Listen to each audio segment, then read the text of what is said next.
சோதிக்கப்பட்ட தூய தேவா, சோதனையின் பலன் தாரும் தேவா. சோதிக்கப்பட்ட தூய தேவா, சோதனையில் பலன் தாரும் மூவா.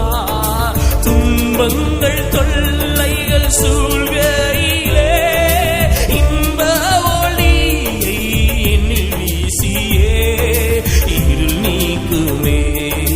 துன்பங்கள் தொல்லைகள் சூழ்கையிலே இன்ப ஒளியை என்னில் வீசியே